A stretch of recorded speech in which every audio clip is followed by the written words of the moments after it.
Hey guys, welcome back to another video lecture on Arsh Barnum. So as you can see, आज हम start करने वाले with the internal organization of melanoglossus. Last video में external morphology को discuss करे थे, तो ज्यादा टाइम वेस्ट नहीं करेंगे, ऑलरेडी बड़ा आंसर है. Now before starting this answer let me tell you guys कि अनलाइक योर सेमेस्टर 1, जैसे सेमेस्टर 1 में आपको हर एक फाइलम में जो डाइजेस्टिव सिस्टम रहता था उसको अलग आंसर रहता था, रेस्पिरेटरी सिस्टम को अलग आंसर रहता था, रिप्रोडक्टिव सिस्टम को अलग रहता था, सर्कुलेटरी सिस्टम को अलग रहता था. वैसा ये हेमिकॉर्डेट्स में नहीं है भाई. I have referred your previous year papers और दूसरे आंसर्स में चेक करी, तो वहां पर मेरे को मालूम चला कि ऐसे अलग अलग आंसर्स नहीं है आपको, और एग्जाम में ऐसे अलग अलग नहीं पूछ रहे. तो ये जितने भी सिस्टम्स है आपको ये एक ही आंसर में इंक्लूड कर देने का रहता. द थिंग इज, अगर हर सिस्टम आप एक आंसर में इंक्लूड करें तो लॉजिकली आप सोचे तो आंसर कितना बड़ा हो जाता भाई. पूरा आपका जितना भी बुकलेट आपको देते हैं वो लिखे तो भी बस नहीं होता, बिकॉज खाली फॉर एग्जाम्पल डाइजेस्टिव सिस्टम को ही जब इनको 2 से 3 पेजेस निकल जाते, रेस्पिरेटरी सिस्टम को 2 से 3 पेजेस निकल जाते, वैसा अगर आप 2 से 3 पेजेस एक सिस्टम को लिखे तो आपको एक आंसर को एक बुकलेट भी बस नहीं होती. So keeping in mind the length of your answer sheet, मतलब आपको ये पूरा आंसर 2.5 मैक्सिमम 3 पेजेस में फिट आप कर सको, वो दिमाग में रखते हुए I have made this answer. And बनाने के बाद भी मेरे को बहुत बड़ा दिख रहा है. इन केस आपको ये आंसर छोटा दिख रहा, so you are free to make your own answer, but it is just that आप एक अच्छे ऑथर की बुक रेफर करके अपना आंसर बनाओ. बाकी मेरे को जो इंपॉर्टेंट पॉइंट्स दिखे मैं सिर्फ वो ही इंक्लूड करिए आंसर में. तो सारे सिस्टम्स को इंक्लूड करिए आंसर में, including the body wall, body cavity and endoskeleton of the organism. I hope this is clear. तो ये आंसर थोड़ा सा बड़ा है, और आप बुक्स में अगर आप देखें तो बहुत ही बड़ा है, तो उसको मैं बहुत छोटा करके मैं ये वीडियो में बताने की कोशिश करी. So without wasting much of a time let us get into the video. तो यहाँ पे अपन क्या लाइन से डिस्कस कर रहे हैं वो लिखे हुआ है इधर. तो इंटरनल ऑर्गेनाइजेशन ऑफ हेमिकॉर्डेट्स में आपको बेसिकली बॉडी वॉल दिख जाता है, body cavity, endoskeleton, all the systems including digestive, respiratory, circulatory, nervous, sense organs, excretory and reproductive systems.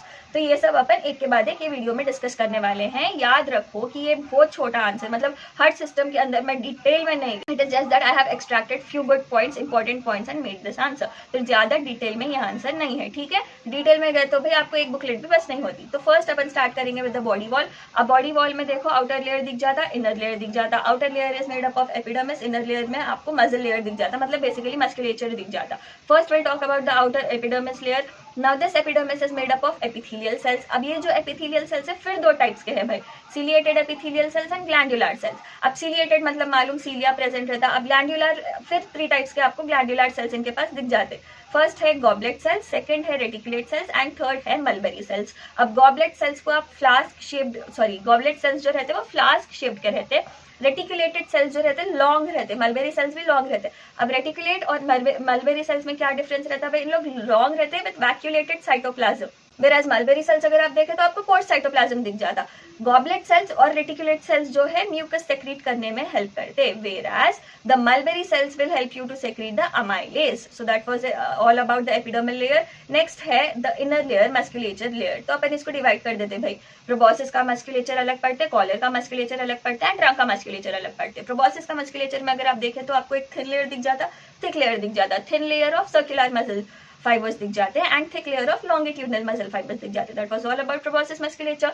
Next जी हम जाएंगे अबाउट, अपन बात करेंगे अबाउट द कॉलर मस्कुलेचर. अब ये जो कॉलर का मस्कुलेचर रहता है that is confined to collarette region only. अब कॉलरेट रीजन अगर आपको याद है तो लास्ट वीडियो में डिस्कस करे थे, anterior part of the collar is called as collarette. तो इसका जो मस्कुलेचर है कॉलरेट के अतराफ ही कन्फाइंड नजर आता. अपन को अब इनके मस्कुलेचर में क्या दिख जाता है, inconspicuous layer of circular fibres, prominent bands of longitudinal and diagonal fibres आपको देखने को मिल जाते हैं. नेक्स्ट है भाई ट्रंक का मस्कुलेचर. ट्रंक में अपन को क्या दिख जाता है, longitudinal and radial muscle fibres दिख जाते.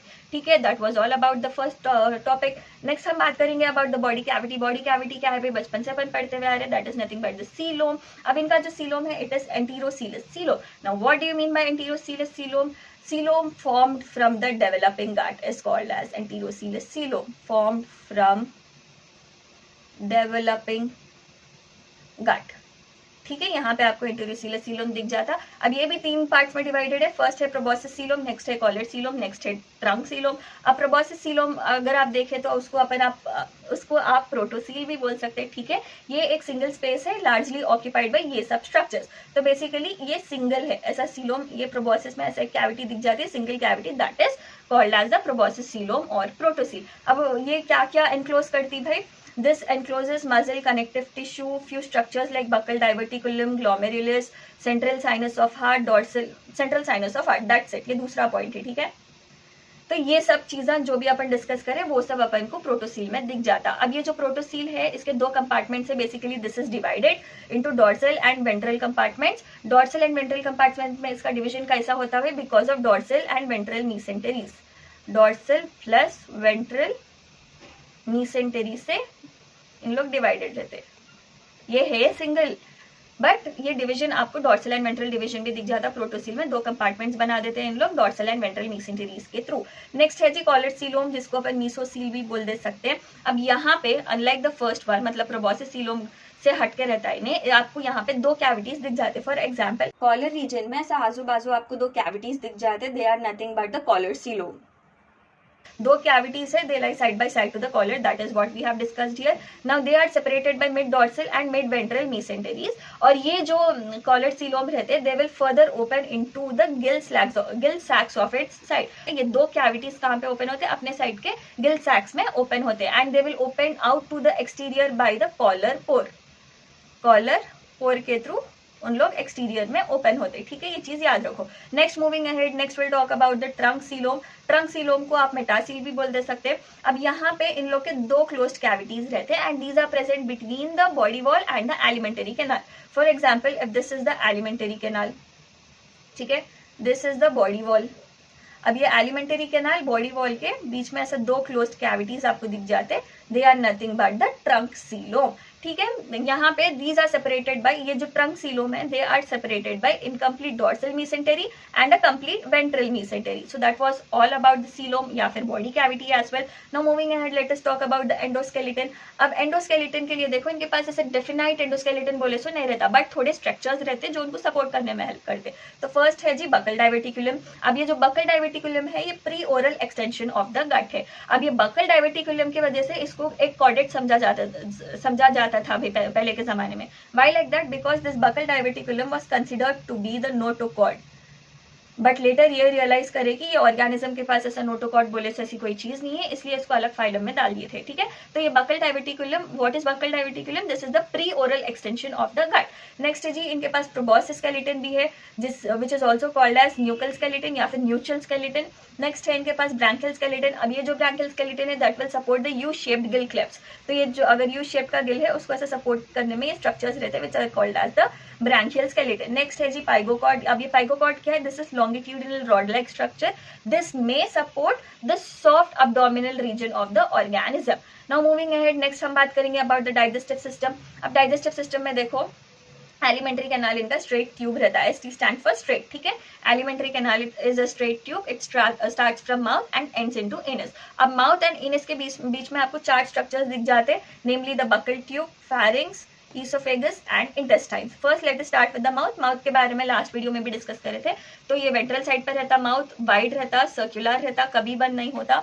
एंड ये कहाँ पर प्रेजेंट रहता है, it is present between the group of proboscis and call rate. Call rate और प्रोबोसिस के बीच में जो ग्रुप रहती वहां पर माउथ प्रेजेंट रहता है। नेक्स्ट है जी बकल ट्यूब। अब buccal tube is present in the cavity of the collar reason.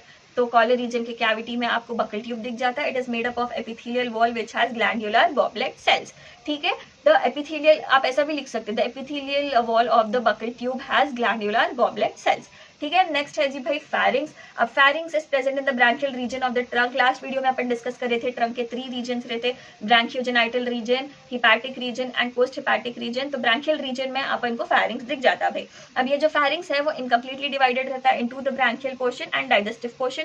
अब branchial portion is concerned with respiration and the digestive portion is concerned with food concentration, digestion and absorption. Clear है जी।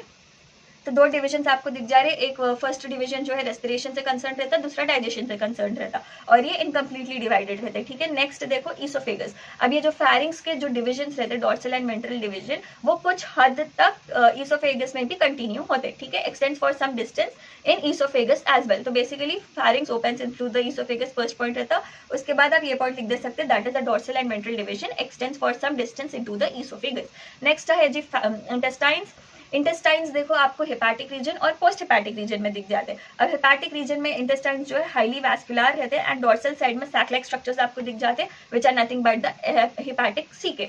Right. और post hepatic region में अगर आप देखें तो this intestine connects with the ventral body wall, ठीक है। Next आ गया जी anus. Anus is the extreme end जो भी ओपनिंग रहती है दैट इज द एनस, और एनस में आपको स्पिंक्टर मसल्स देखने को मिल जाते हैं हेमिकॉर्डेट्स में। Now moving forward Balanoglossus we can say specifically. Now moving forward respiratory system. अब रेस्पिरेटरी सिस्टम आधा अपन ऊपर डिस्कस कर लिया, that is the branchial portion of the pharynx, and इसके पास ब्रांकियल सैक्स भी प्रेजेंट रहते हैं। Branchial portion of the pharynx if you observe आपको परफोरेशंस दिखते हैं भाई ये रीजन में of 2 rows of U shaped gill slits, and also you find a tongue bar. Now what is a tongue bar? अब देखो फॉर एग्जांपल यहाँ पर ये जो ड्राइंग है आपको ये U शेप का गिल स्लिट दिख रहा, उसके अंदर जो रेड कलर का स्ट्रक्चर है that is nothing but the tongue bar. Now this is the tongue bar, ठीक है। तो ये tongue bar encloses the coelomic cavity, ठीक है। और ब्रांकियल स्केलेटन के बारे में भी अपन ऊपर डिस्कस कर रहे थे। ये जो यू शेप्ड गिल स्लिट्स है these are supported by skeletal structures like this which are called as the branchial skeleton, ठीक है। ये येलो स्ट्रक्चर जो दिख रहे हैं ब्रांचियल स्केलेटन है, वो रेड वाला जो दिख रहा है वो टंग बार है, एंड ये जो यू है that is nothing but U shaped gill slits. I hope this is clear. अब ब्रांकियल सैक्स के बारे में बात करेंगे। Now these branchial sacs are present between the body wall and the pharynx, ठीक है। अब ये जो गिल स्लिट्स रहते हैं, gill slits will open into these branchial sacs, ठीक है। ब्रांकियल सैक्स में ये गिल स्लिट्स ओपन होते हैं and these branchial sacs will open to the exterior by small gill pore. तो बेसिकली ये गिल स्लिट्स डायरेक्ट मतलब एक्सटीरियर में ओपन नहीं हो रहे, स्मॉल गिल पोर के थ्रू आउट में ओपन नहीं हो रहे। First these gill slits open into the branchial sacs, these branchial sacs will further open out through the small gill pores. तो ये एक्सटीरियर में ओपन हो रहे, ठीक है। नेक्स्ट आ गया जी इनका सर्कुलेटरी सिस्टम। आई रिपीट यहाँ पर देखो अपन डिटेल में डिस्कस नहीं करें, सुपरफिशियली डिस्कस करें, इंपॉर्टेंट पॉइंट्स डिस्कस करें, ठीक है। तो यहाँ पे सर्कुलेटरी सिस्टम देखो, इनके सर्कुलेटरी सिस्टम में आपको क्लोज्ड वेसल्स दिख जाते हैं। So the circulatory system of these organisms comprise of closed vessels, lacunar spaces and a heart, small pulsating organ which is called as the heart. अब यहाँ पे इनका जो ब्लड रहता है that is colourless.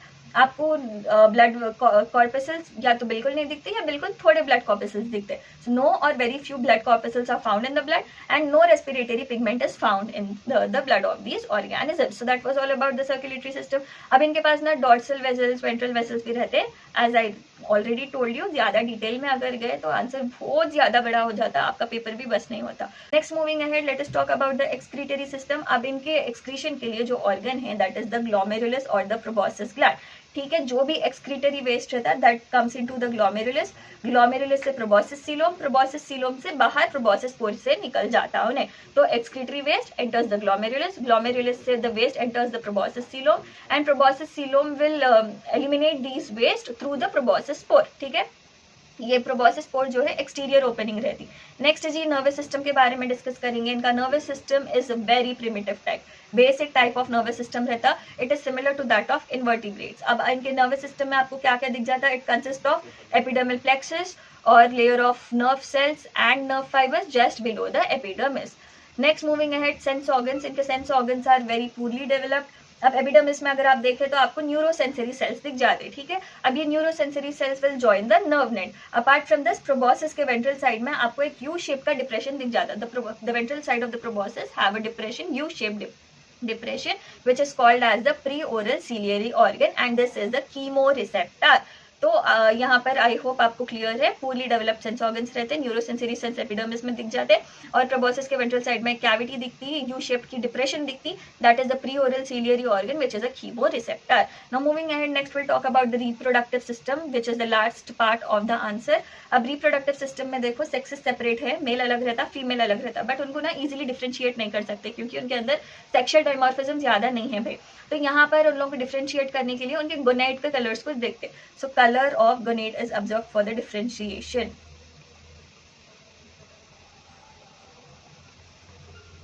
Right. Next, अगर आप each gonad को अगर आप देखें ना, each gonad is sac like and these gonads will open to the exterior by gonopore, ठीक है। अब यहाँ पे मेल स्पर्म्स रिलीज करते, फीमेल्स ओवा रिलीज करते। अब ओवा दो टाइप के रहते, small and large. Small is 0.06 mm whereas large is 0.4 mm. The small ova will undergo indirect development and ये जो लार्ज वाले रहते they will undergo direct development. Indirect development मतलब उन लोग लार्वल स्टेजेस के थ्रू होते हुए अडल्ट फॉर्म होते, डायरेक्ट मतलब डायरेक्ट अडल्ट फॉर्म हो जाते। So that was all with the video. Also guys, इन लोग में ना एक्सटर्नल फर्टिलाइजेशन देखने को मिलता and apart from this reproduction आपको एसेक्सुअल रिप्रोडक्शन देखने को भी मिल जाता. Now this asexual reproduction is not well marked, but one of the scientists have studied asexual reproduction in one of the species of Balanoglossus, that is Balanoglossus capensis. Her species में आपको asexual reproduction नहीं दिखता. And one more point to note here is these species मतलब Balanoglossus के जो organisms है, they have high regeneration power. Regeneration power मतलब उन लोग रीजेनरेट होने की पावर रखते हैं. मतलब अगर कट भी गया एक और मतलब एक पार्ट उनका कट भी गया, so they can regenerate that part in their body, and जो कट पार्ट है उससे एक नया ऑर्गेनिज्म भी उन लोग रीजेनरेट कर सकते. सो that was it for today's video guys. I hope the video is helpful. अगर वीडियो हेल्पफुल रही तो please share it with your friends, like कर दो, सब्सक्राइब कर दो, एंड कुछ भी डाउट्स है तो आप मेरे को इंस्टाग्राम हैंडल पे मेरे पिंग कर सकते हैं, that is @arsh_bionyms. Or else you can let me know in the comment section below. So that was it. Bye bye. Take care.